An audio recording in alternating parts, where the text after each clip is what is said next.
I know how you feel right now. You are drowning. It's like you're stuck in the middle of an ocean. You've been fighting off sharks. You've been doing everything you can to survive, but it's just not working out. You just want to let go and float to the bottom of that ocean. But I am here to tell you, what if a life preserver was just about to be thrown out to you? Would you be able to hang on for just a little bit longer? This video is going to be your life jacket. And if you follow it, please follow it. I promise you, homeschooling will be so much easier. First of all, you need to know that you are not alone. There is nothing wrong with you. Homeschooling is hard. Teaching is hard. This time of year, this is the time that we see teachers not returning. If they made it through October, we're unsure if they're going to come back after Thanksgiving break. And if they make it to Thanksgiving break, we're really not sure if they're going to come back after the Christmas holidays. So you are right where you should be. If you're struggling, if you feel like nothing is working, if your children haven't learned as much as you wanted them to learn, if you're behind schedule, if you feel like your children are just driving you nuts, don't worry. That's happening with a lot of people. I'm telling you guys honestly, because I know a lot of homeschoolers are high achievers everywhere else in their life, and you're like, why can't I make this work? I'm telling you, it just takes time. You have to go through these growing pains. You cannot keep starting and stopping and expect a different result. You just have to figure it out, and it doesn't take 1 year to figure it out. It doesn't take 2 years. Sometimes it takes 3 years to figure it out, but then you're good. The majority of teachers, if they're going to quit, they quit between year 1 and 3. Those are the hardest. So if you're struggling, just saying, it is okay. But we're not going to stay there. I'm going to tell you right now what to do. I am giving you a game plan that is going to work. So the first thing I want you to do is focus on your self-care, especially first thing in the morning. Start your day peacefully. Your aura, whatever it is going to flow down into your children. So have yourself a cup of tea, relax, stop trying to rush your child, and stop trying to do anything at all. Just exist. We as parents underestimate how much our children mirror our energy. So if we're putting out stress and anxiety, they're going to give us stress and anxiety right back. We're stressed out and we feel like it's because of what the children are doing or not doing, but their behaviors are actually indicative of stress and anxiety as well. I randomly wrote down a bunch of things that homeschool parents have been asking me about. Here's what people are saying. They're crying, they're acting out, they're overly clingy, moody, irritable. They won't sleep. They're talking negative about others or themselves. I cross-checked those things, and guess what? Those are all signs of stress and anxiety in children. So let's simply start by nurturing peace in our household. All right, next, don't be afraid to go back to the drawing board. I know you spent a lot of time organizing the perfect homeschool year, and it's so frustrating that it's not working out. But let me tell you this, that happened to me as a teacher. And I saw so many teachers unwilling to be flexible, unwilling to go back to that drawing board. And so if they were struggling, their year stayed the same. How can you be struggling, not change it up, and expect to get a different result? Let me tell you my experience. I think it was my second year teaching. We had just gotten in brand new, shiny Envision curriculum. I was so excited because I knew what a great curriculum this was. I knew that top schools were using this curriculum. And so I felt like if I could implement it, my kids were going to be good in math. Second year class was a hard class. I don't exactly remember why, but it wasn't working out. So I went to the bookstore, bought a bunch of Kumon books, started photocopying them, and we started doing Kumon for math. And do you know what that did? That changed my students' behavior because now the work was actually more on their level. They felt a sense of accomplishment and pride. It was easy for me to implement because all I did was copy it and give them the pages. I started teaching them the tricks, like the 9s trick. I know this is not the right way, but we got to get this done. And their scores started to improve. And since I felt better and since I felt like I was accomplishing something and I was actually helping them, that gave me the time and the energy to go back to the drawing board and say, okay, I do want to implement envision, how am I going to do that? And I took a few weeks to copy everything I needed for envision, to read through the lesson plans, to write out my plan of how I was going to make this work. And eventually I was able to bring that curriculum back. But I would not have been able to do that if I didn't go back to the drawing board and try something completely different. Okay, 2 more tips left, but I'm going to skip to number 4 because number 3 is a bit longer. Number 3 is to simplify your curriculum. And I'm going to give you specific suggestions on what to use. But first, I want to explain how you're not going to have to teach each and every subject. And in fact, you should, number 4, let the children teach themselves. Self-directed learning. It is 2023. There are really good self-directed programs out there that are affordable. When I think about all of my strongest skills, I realize I taught myself all of my strongest skills. Taught myself how to sew to start a business. I type really super fast, and that's something that I taught myself as a child by playing a game. I know an insane amount about dog breeds and dog science, and that is something that as a child I was interested in and I taught myself. Matter of fact, how to make YouTube videos, how to edit them, how to establish relationships with brands. Okay, wait a minute. It is actually very important that we teach our children how to learn on their own. But I noticed a lot of parents put their children on online programs that they're supposed to be doing with their child, and you just kind of put them on the computer.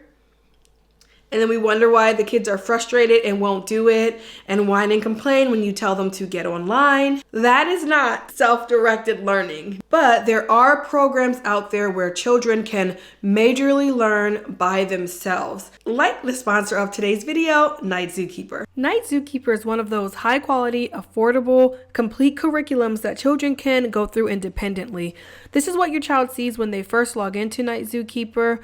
All of these unexplored worlds are places where they will go to learn different skills. But first, you'll want to direct them to watch an episode or 2 of the show so they know what's going on and then work their way through the game. As they play, they'll learn crucial language arts skills from spelling to grammar, descriptive writing, parts of speech, and more. They'll also do guided and independent writing, and when they're finished, real tutors give them specific feedback on their writing. Hello, Zookeepers. Today we're going to learn how to write an introduction to a persuasive argument. The Penguin Professor and Sam the Spying Giraffe are going to give us their top 5 tips. We'll be writing all about the power of invisibility. Sam thinks that this is the most important power in the night zoo. Tip 1. Use a question to open your introduction. This will hook in your reader. Let's look at this example, the power of invisibility. Have you ever wondered what the most impressive special power is in the night zoo? Now that's an awesome start. You can be as hands-on as you'd like with this program. For me, I'm very hands-off with it, and I feel less stressed knowing that they're actually learning skills that I really don't have the time to teach. And really, learning through play is an amazing experience to be able to give your child, and most kids prefer it that way. So try Night Zookeeper today and get a 7-day free trial and 50% off your annual subscription. So children can learn on their own. We just have to set it up properly for them. Number 3 is to simplify your curriculum. Most likely, you're trying to do too much. And I am heavy on academics. So I'm not trying to convince you to teach your child less. But right now, we need to do what we need to do in order to get you above water. I'm going to give you these suggestions for each subject. And I would recommend doing anywhere between 5 to 20 minutes of each subject a day, depending on your child's age. Of course, 5 minutes for pre-K kindergarten, up to 20 minutes for middle school and higher. And do not go over that. You will get burned out. You're drowning right now. Why are you trying to do the most? And I'm telling you right now, if you do the least, it will be better. We're going to actually leave our children wanting more, okay? That's part of it. I know you're going to do a 10-minute lesson and be like, oh, we could just go on. We're having fun. It's nice. Stop your lesson at 10 minutes. Leave the child wanting more. Leave you wanting more. It's not going to be like this forever, but you need to do this for at least a month. All right, let's go over each subject. Math, You're gonna get yourself some workbooks. Yes, I know you already have a math curriculum, okay? But go get yourself some workbooks. These are the ones that I'm using with my kids right now. What I have done is I've just said, we're doing 3 pages a day. I am personally still going through our math curriculum, but in this transitional time when we've been moving and I've been super busy, I want to keep their skills up. 3 pages a day. So that is math. And in this series, I'll tell you how to build back into an actual curriculum. Okay, writing and grammar, language arts. We just talked about Night Zookeeper as a method for children to teach themselves. And yes, that is a full curriculum. So you're good on that end. But if you choose not to do that, if your child is too old or too young, again, get yourself a workbook. I like these. You cannot find these in Barnes & Noble. Evan Moore, I think it's pronounced. I will link these. These are books that teachers use. This one is the only one I could find while I'm standing here. They have other ones that have more writing. You see, so they're reading. This is language arts in general. Recall information to answer questions, draw conclusions, recognize characters in a story. Here, they're doing vocabulary. They're working on contractions down here. So I'm going to link my favorite from this publisher below. They tell you what skills the child is going to be working on. So this is very helpful. 10 minutes. That's it, 10 minutes. Okay, science. Okay, so first I'll do the if you have some money to spend option, and then the if you want to go with the free option. If you have money to spend, I would recommend doing an OutSchool class. They are fun, and all you'll have to do is pay for it and gather the materials. Another option is Generation Genius, where the kids watch science videos and do experiments with the people on the video. Again, all you have to do is collect the materials. Now the free options. First thing, if you don't have anyone to report to, I would recommend just turning on some science documentaries on Disney Plus or Netflix or whatever you have. We really like the National Geographic section of Disney Plus. And we sit there as a family, we get some popcorn and we watch. You could do the same thing on YouTube. You could just search space and science videos from NASA, from high quality places. Look at real videos. My kids and I enjoyed The Man Who Jumped from Outer Space, and we watched that video last week, and that was really cool. The awesome thing about those documentaries is that they're calming. You can make breakfast while your kids sit and watch a documentary, and you're eating together, and maybe you're on the couch on your laptop doing some work or whatever while you're all watching this calming National Geographic video, The Earth. And then you discuss it. You give them some coloring sheets, maybe some hot chocolate, and then you're having a discussion about science. Now, if you prefer to have a workbook that your child is doing each day, use core knowledge. I know some of you were scared away from core knowledge when you went and you saw it and you're like, what is all this? That's just because the teacher's guide can be pretty overwhelming. For science and for social studies, they have these little student readers.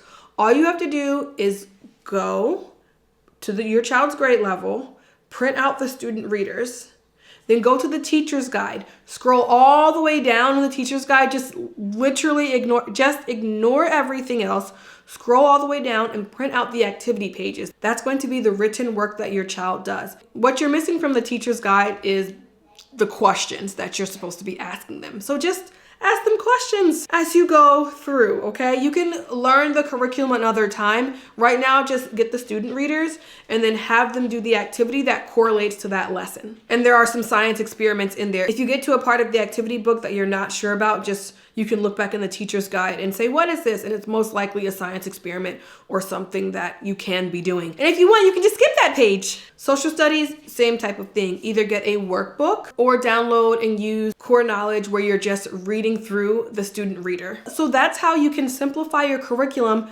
Reminder, do not go over 1 hour a day. So you're not going to be able to hit every subject every day. You may do 15 minutes of reading language arts, 15 minutes of math. Then you have a half hour and you can decide what to do in that half hour. And then the rest of your child's day, self-directed learning, right? So they're going to be getting on that Night Zookeeper and they're going to be happy to do it. They're going to be watching videos and doing art. Don't be afraid to shift that curriculum. So I want to know if you all implement this, let me know, please. Come back to this video in a week or so. Let me know how it's going. I'm pulling you in. This is me with the life vest. This is me pulling you in.